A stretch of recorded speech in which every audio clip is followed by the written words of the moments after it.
tulang. Lalu yang di bagian ini itu namanya adalah tulang bellicardi atau scapula. Lalu di bagian lengan ini itu namanya lengan tulang atas ini adalah humerus. Lalu untuk tulang pengumpil di bagian itu namanya adalah radius. Lalu untuk yang di sebelah sini itu namanya tulang hasta atau ulna. Jadi untuk bagian pergelangan kaki itu, tulang pergelangan kaki itu namanya tarsal, lalu ada tulang telapak kaki itu metatarsal, lalu untuk tulang jari kaki itu pala. Lalu selanjutnya itu ada tulang kering. Tulang kering itu di sini namanya itu adalah tibia. Lalu di sebelahnya itu namanya tulang betis, itu namanya fibula. Lalu di sini itu merupakan tulang tempurung lutut namanya patella. Lalu di atasnya itu namanya adalah tulang paha atau femur. Jadi ada tulang jari tangan itu namanya palang. Lalu di sini untuk tulang telapak tangan itu namanya metakarpal, dan untuk pergelangan tangan itu namanya karpal. Bahkan koksi, lalu yang di atasnya ini merupakan tulang kelangkang atau sakrum. Lalu yang di sebelah sini itu namanya gelang panggul atau pelvic girdle. Bagian sini itu namanya adalah tulang belakang atau vertebra, dan ini merupakan tulang rusuk yaitu ribs. Lalu di bagian sini itu namanya tulang dada atau sternum, dan ini merupakan tulang leher belakang. Bagian leher belakang itu vertikal vertebra, dan yang paling atas ini merupakan tengkorak atau skull. Baiklah, setelah kita menjelaskan dengan alat peraga tadi, kita akhirnya mengerti dan mengetahui bahwa dalam rangka aksial itu terdiri dari tengkorak, di mana tengkorak itu berfungsi untuk melindungi otak dan organ-organ sensori. Lalu vertebra, yaitu ruas tulang belakang, di mana terdiri dari 33 ruas tulang, yaitu cervical, thoracal, lumbal, sacrum, coccygeus, yang berfungsi melindungi saraf tulang belakang dan menopang tubuh. Lalu ada sangkar rusuk. Sangkar rusuk ini terdiri dari tulang rusuk dan tulang dada atau sternum yang bertugas untuk melindungi jantung dan paru-paru. Selanjutnya itu ada sternum. Sternum itu merupakan tulang dada. Nah, sternum ini merupakan tulang pipi di tengah dada yang menjadi titik perlekatan tulang rusuk. Dengan jenis sel yang berperan dalam pembentukan tulang. Nah, jadi dalam pembentukan tulang dan pemeliharaan tulang itu melibatkan 4 jenis sel utama yang bekerja secara harmonis. Pertama itu adalah osteoprogenitor. Ini adalah sel puncak induk tulang, di mana mereka bisa berdiferensiasi menjadi osteoblast, memastikan pasokan sel pembentukan tulang yang berkelanjutan. Nah, mereka ini ditemukan di lapisan periosteum dan endosteum tulang. Jadi untuk yang kedua itu adalah osteoblast. Osteoblast itu merupakan pembangun tulang, di mana sel-sel ini itu aktif mensintesis dan mengsekresikan matriks organik tulang atau osteoid. Nah, di mana osteoid ini nantinya akan terkalsifikasi menjadi tulang keras. Tiga itu adalah osteosit, di mana osteoblast terperangkap di dalam matriks tulang yang telah mereka hasilkan, di mana mereka akhirnya berubah menjadi osteosit. Ini adalah sel tulang dewasa yang bertugas memelihara matriks tulang dan mendeteksi tekanan mekanis pada tulang. Lalu untuk yang keempat itu adalah osteoklas. Osteoklas itu merupakan penghancur tulang. Ini adalah sel besar multinukleat yang berasal dari sel darah putih. Nah, tugas utamanya itu adalah meresorpsi atau melarutkan matriks tulang yang sudah tua atau rusak. Nah, proses ini itu penting untuk remodeling tulang dan pelepasan mineral, terutama kalsium ke dalam darah. Tulang adalah bagian penting dari tubuh kita yang berfungsi untuk menopang, melindungi organ, dan membantu kita untuk bergerak. Tapi tahukah kamu bahwa tulang bukanlah sesuatu yang kaku, Sejak awal, tulang terbentuk melalui proses yang disebut osifikasi atau osteogenesis yang terjadi seumur hidup. Proses ini membuat tulang kita terus diperbarui agar tetap kuat dan sehat.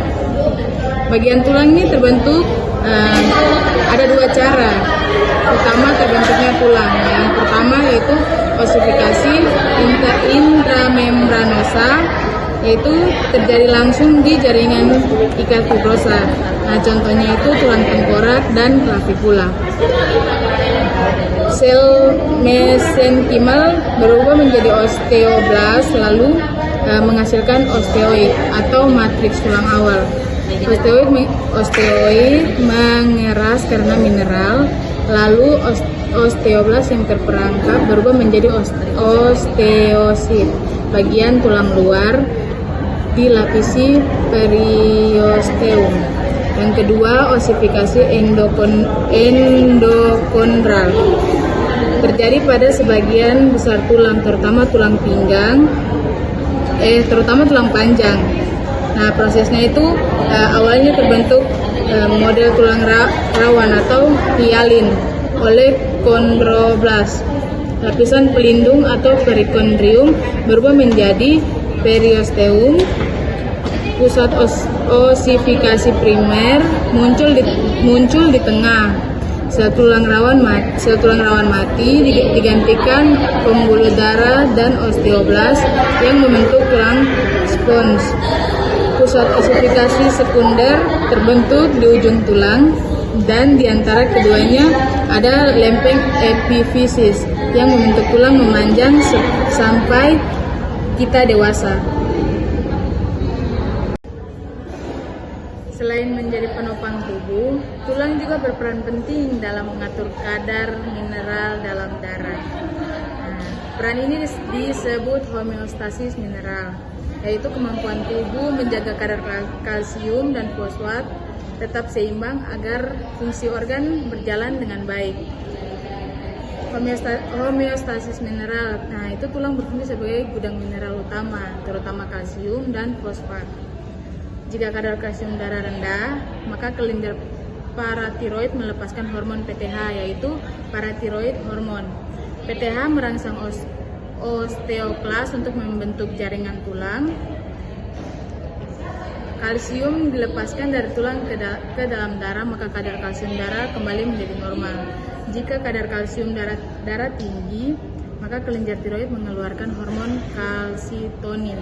Nah, kalsitonin ini merangsang osteoblas untuk membentuk tulang baru dan menyimpan kalsium. Kadar kalsium darah menurun ke tingkat normal. Nah, fungsinya itu menjaga kestabilan kadar kalsium dan fosfat dalam darah agar saraf, otot, jantung, dan proses metabolisme dapat bekerja normal. Tidak hanya mengatur mineral, tulang juga berperan dalam menjaga keseimbangan asam basa. Mengenai penyimpanan mineral. Mengapa penyimpanan mineral dalam tulang sangat penting? Tulang berfungsi sebagai gudang mineral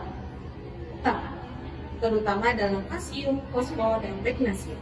Kalau dalam kalsium, penting untuk kontraksi otot, pembekuan darah, dan transmisi infusi saraf.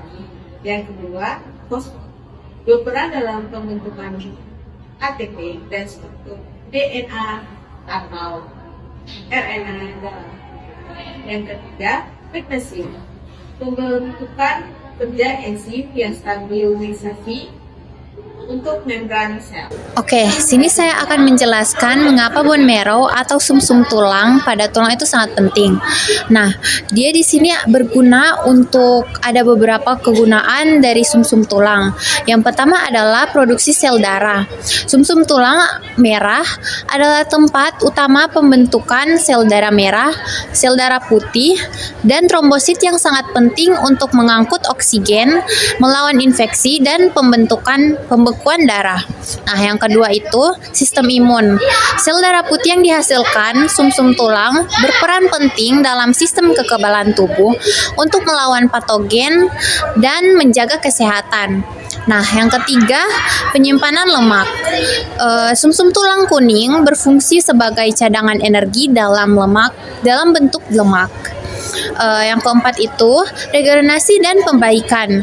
Sumsum tulang menghasilkan sel puncak hematopoietik yang dapat memperbarui dan memperbaiki jaringan darah ya secara terus-menerus. Nah, ada beberapa fungsi bone marrow atau sumsum tulang.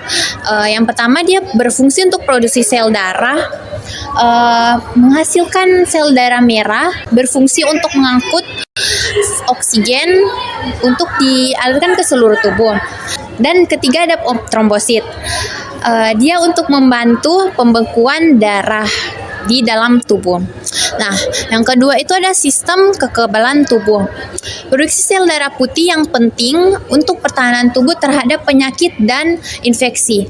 Jadi sel darah putih ini membantu kita untuk menghancurkan jika ada infeksi dalam tubuh. Oke, yang ketiga adalah cadangan energi. Sumsum tulang kuning menyimpan lemak sebagai energi dalam tubuh. Dia menyimpan lemak sebagai sumber energi cadangan. Nah, yang keempat itu adalah regenerasi sel.